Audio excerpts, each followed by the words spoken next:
বলেন শেখ সাদি রহমাতুল্লাহ আলাইহি বলছে আমি একদিন গোসলখানায় গেলাম গোসল করার জন্য। হঠাৎ আমি দেখতে পাই আমার নাকের ভিতরে সুন্দর আতরের ঘ্রাণ আসে, মিশকে আম্বরের ঘ্রাণ আমার নাকে আসে। আমি সামনে তাকাই কিছুই দেখি না, পিছনে তাকাই কিছু দেখি না, ডাইনে তাকাই বামে তাকাই উপরে তাকাই নিচে তাকাই, কোথাও কোনো কিছুই দেখি না। কোনো আতর পাই না, মিশক পাই না, ফুল পাই না, কোনো কিছুই পাই না। মনের ভিতরে কল্পনা হলো এত সুন্দর সুঘ্রাণ কোথা থেকে আসে।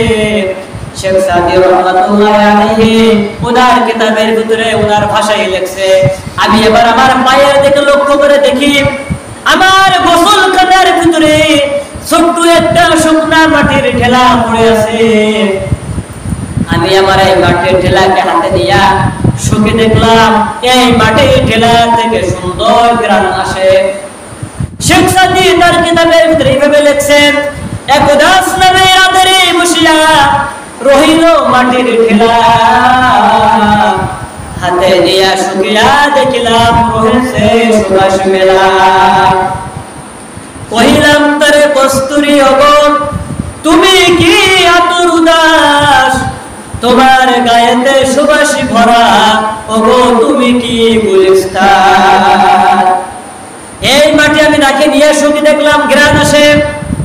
শুকনা মাটিকে প্রশ্ন করলাম, ও শুকনা মাটি ঘ্রাণ পাইছে কোথায়, তুমি কি আতর নাকি মিশক আম্বর? মাটির ভিতর থেকে জবান খুলে যায়, মাটির ভিতর থেকে আওয়াজ আসে, আতর নাই আমি, আম্বর নাই আমি অতি নিচু মাটি, ফুলের সাথে মিশিয়া তাহার সুবাসে হইলাম কাটি।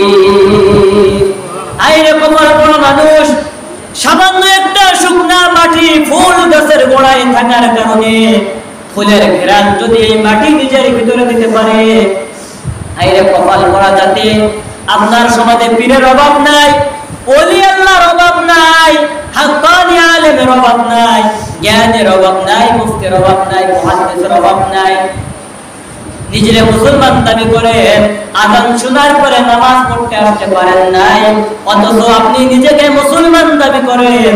মুসলমান দাবি করার পর যখন নামাজ পড়েন নাই, অবশ্যই আপনারে বুঝতে হবে আপনার ঈমান নাই, আপনার ঈমানে মরিচা ধরেছে।